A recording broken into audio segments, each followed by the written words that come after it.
เ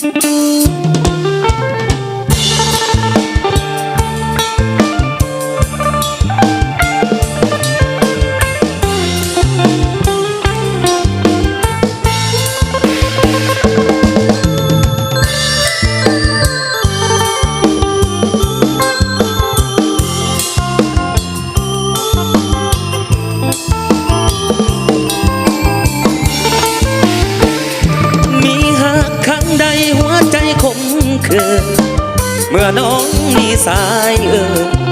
แล้วนางเปลี่ยนใจเลิกลาครั้งหนึ่งครั้งสองก็พอทนไหวแก้วตา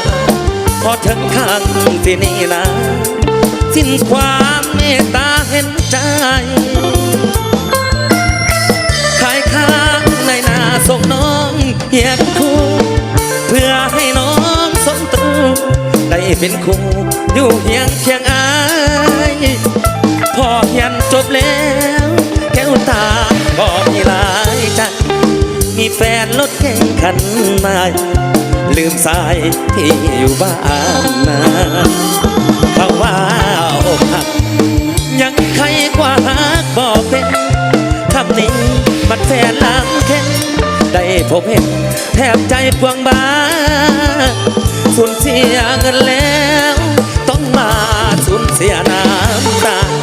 ถือควงจากสาวปริญญาดังฟ้าพาลงให้ตายไว้พรสาวคู่อยู่ดีเถิดนากับหนุ่มรถเก่งงามตาให้บ่าวสาวนะขอลาน้องไปบุญอายมันน้อยจนบ่สมสารว่าอกหักครั้งนี้วันไหวหากน้องเต็มใจบ่สมสารคู่ขอบใจมาแล้วน้ำใจที่มอบให้ทุกกีบเด้อถือว่าทรงภูมิเนียนคู่แล้วกันนะให้มีความสุขกันเบิดทุกท่านอ้าวเกี่ยวกันเด้อ้าวเชี่ยอ้าว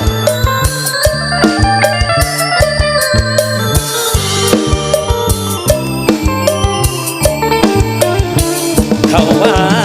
อกหักยังใครกว่าหักบอกเป็นคำนี้มันแสนลำแข็งได้พบเห็นแทบใจพวงบ้า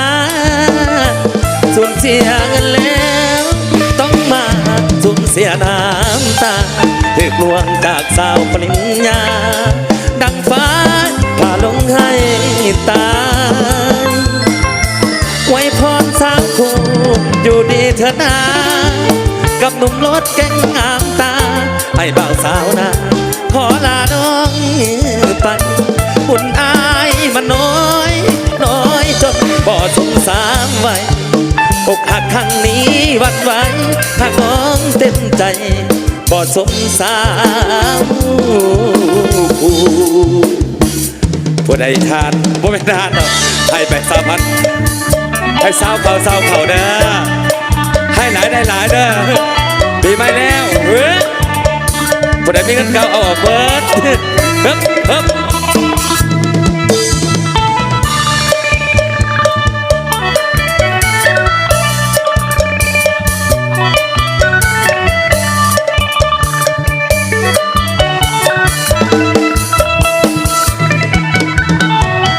พอจะได้ย่างกายสู่พาให้กินเจ้าก็หลงมัวเมาคำพนึงถึงน้องอยากสิจากตาจ้องอยากทั้งน้องสิเปิดนายเจ้าผู้แก่ไปลายใจเพ่พังตั้งแต่ครั้งข้าวพอให้ใส่หมอนใจอาวรณ์แต่ดำเขาอยากสิลืมทุกเรื่องที่ผ่านที่ทำให้ใจมันปวดร้าวจนมาหาเจ้าคนไข้เจ้าผู้งามโดยปานแต่ไอ้ขอแน่ในจากว่าสวยสุขใจที่เพ่พังลาพนางคนไข้สิเป็นไปได้บอกกันได้สิขอได้เคียงกายขันเจ้าบ่มีไผขันได้นางมาเคียงข้างสิขอหักนางไปเต็มแก่โปรดรับใจเอาไว้แด่สิดูแลได้เด้อคำยามหนาวไอ้ข้าสิกอดยามนอนไอ้ข้าสิหอมสโลเชฮิ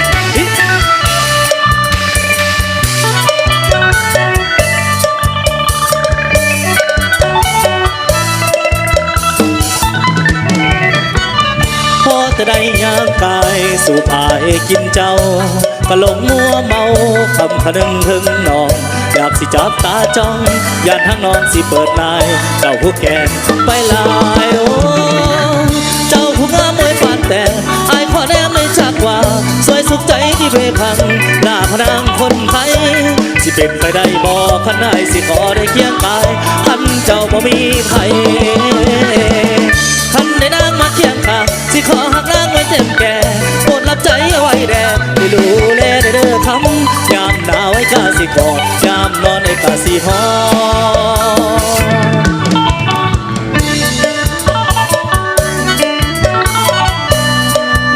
ยาวไปยาวไป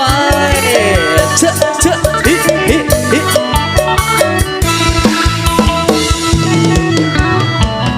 ไอ้ขอแนม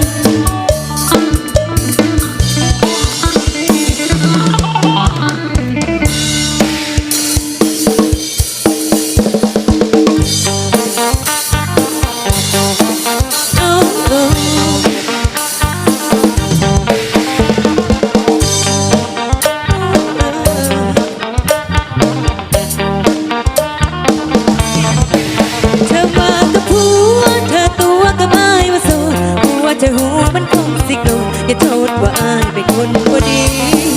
ให้เธอมาหา if you wanna fuck with me จังเป็นตัวกันเจ้าอีนี้ผู้สาวอันนี้จังแม่นตัดสางอย่าทำอย่างนั้นอย่าเข้ามาเห็นว่าเราให้เป็นโปรเบอร์ไม่ก็จะก็จะก็จะแต่ก็มาจะพวกมันจริงไม่ควรจะรีบร้อนใจไม่ใช่ว่าพี่จะรู้กันไม่ต้องรีบร้อนไปโอเคเขาบอกอะไรก็ไม่มาเจอกับฉันยังไงในบัดนี้ไอ้วันมันคงสิดีกว่านี้ถ้าเป็นของน้องนั้นมองมีกันมากับไอ้กันพร้อมไปนั่นนั่นนั่นพร้อมตายพร้อมตายโอ้ baby ฉันน่ะพร้อมตายว่าไงโอ้ baby เธอรู้ว่าไงว่าไปฉันก็แค่เธอจะติดใจ next time เราค่อยมาเจอกัน next time ผู้สาวสกลนครเหตุอ่านหัวใจสลอคำฮักไอ้มีแต่ก่อนอีนานอยู่เธอกับผัวเธอตัวกับอายมาโสดผัวจะหูมันคงสิโกรธอย่าโทษว่าอายเป็นคนบ่ดีให้เธอมาหา if you wanna fuck with me จังเป็นตัวกันเจ้าอีนี่ผู้สาวอันนี้จังแน่นตัดสายโอ้ยได้นางสมังงามแต่ว่าผัวน้องมาไอ้ก็คงบอกลาไปกอดไปหอมไปดมดมไปญาติจมอยู่กองตีนโอ้ยใจหายใจหายใจหายสมวนใจอ้ายผู้สาวผู้ใดจังแม่นตะซังผัวบ่มาบ่เป็นดีกว่าเจ้าบ่ทันมีไผหนึ่งเสียงจันสวยเจ้าอ้ายแต่ใจไปนอนกับนางนึกว่าเจ้าบ่ทันมีไผในคืนแสงจันทร์สวยตัวอ้ายเพื่อใจไปนอนกับนางเธอมากับผัวเธอตัวกับอ้ายมาโสดผัวจะหูมันคงสิโกรธจะโทษว่าอ้ายเป็นคนบ่ดีให้เธอมาหา if you wanna fuck with me จังแม่นตัวกันเจ้าอีนี่ผู้สาวอันนี้จังแม่นตัดสายเธอมากับผัวเธอตัวกับอ้ายมาโสดผัวจะหูมันคงสิโกรธจะโทษว่าอ้ายเป็นคนบ่ดีให้เธอมาหา if you wanna fuck with me จังแม่นตัวกันเจ้าอีนี่ผู้สาวอันนี้จังแม่นตัดสาย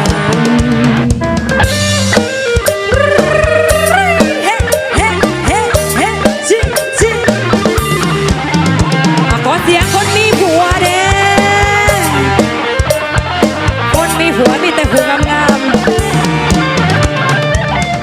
โอ้ยได้นางสมงามแต่ว่าหัวน้องมาไอ้ก็คงบอกลาไปกอดไปหอมไปดมดมญาติดมอยู่กองดินโอ้ยใจหายใจหายใจหายสมวนใจอายผู้สาวผู้ใดจังแม่นตะซังอันผัวบ่มาบ่เป็นดีกว่าเจ้าบ่ทันมีผัวงามนอนกระสางมาตัวให้ไอ้น้องเสื้อในสุดของนางนึกว่าเจ้าบ่ทันมีไผในคืนแสงจันทร์สวัยตัวไอ้เธอใจไปนอนกับนางเธอมากับผัวเธอตัวกับไอ้โสดผัวจะหูมันคงสิโกรธจะโทษว่าไอ้เป็นคนบ่ดีให้เธอมาหา if you wanna fuck with me จังแม่ตัวกันเจ้าอีนี่ผู้สาวอันนี้จังแม่นตัดสายเธอมากับผัวเธอตัวกับอ้ายโสดผัวจะหูมันคงสิโกรธจะโทษว่าอ้ายเป็นคนบ่ดีให้เธอมาหา if you wanna fuck with me จังแม่นตัวกันเจ้าอีนี่ผู้สาวอันนี้จังแม่นตัดสาย อบใจเด้อขอบใจสำหรับเจ้าของเงินจิบที่มอบให้เด้อขอบใจจังไงเด้อขอบใจฟาบีเด้อเฮ้เฮ้เฮ้ชิชิ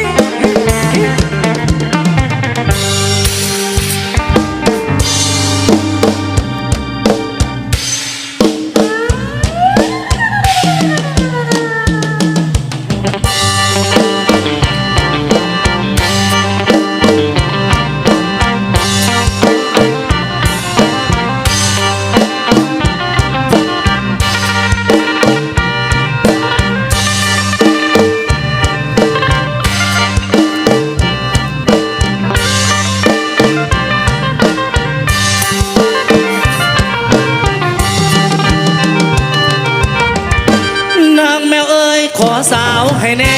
นางแมวเอ้ยขอสาวให้แน่บ่ได้แท้ๆก็ขอฟ้าขอฝนบ่ได้แท้ๆก็ขอฟ้าขอฝน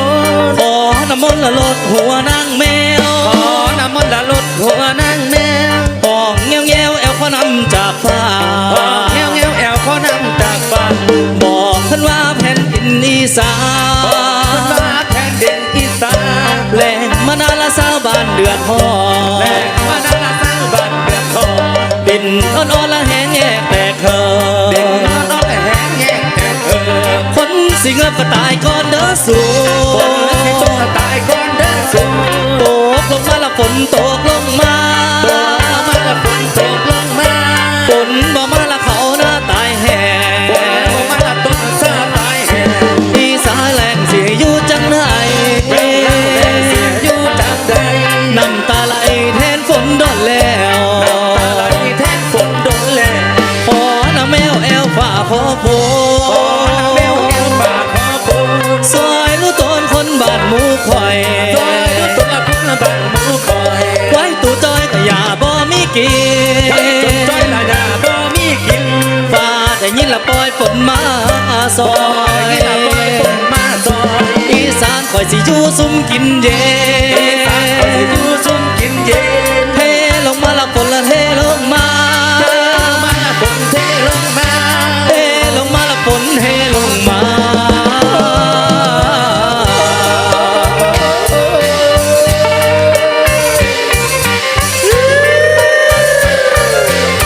ให้เจริญทุกคนเด้อปีใหม่ใกล้ๆสิมาฮอดแล้ว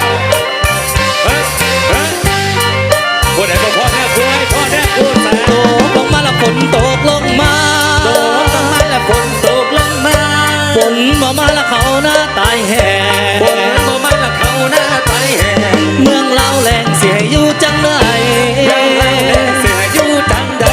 น้ำตาไหลแทนฝนโดนแล้วน้ำตาไหลแทนฝนโดนแล้วขอน้ำแมวละแอลฝ่าขอฝนขอน้ำแมวละแอลฝ่าขอฝนซอยรู้ตนคนบ้านละหมูข่อยซอยรู้ตัวคนบ้านละหมูข่อยไว้ตู่จอยก็อย่าบ่มีกินไว้ตู่จอยละอย่าบ่มีกินฟ้าได้ยินละปล่อยฝนมาซอยได้ยินละปล่อยฝนมาซอยอีสานคอยสิอยู่ซุ่มกินเย็นเวลาคอยสิอยู่ซุ่มกินเย็นเทลงมาละฝนเทลงมาเทลงมาละฝนเทลงมามาลงไม่ละฝนเทลงมา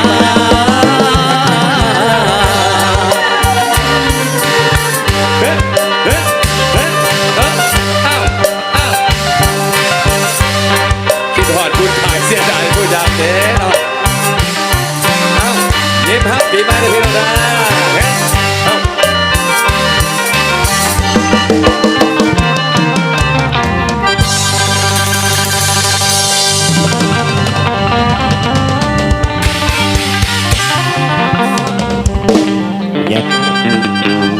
อย่าไปห้องหามันหลายเด้ออันฝนทันเด้อ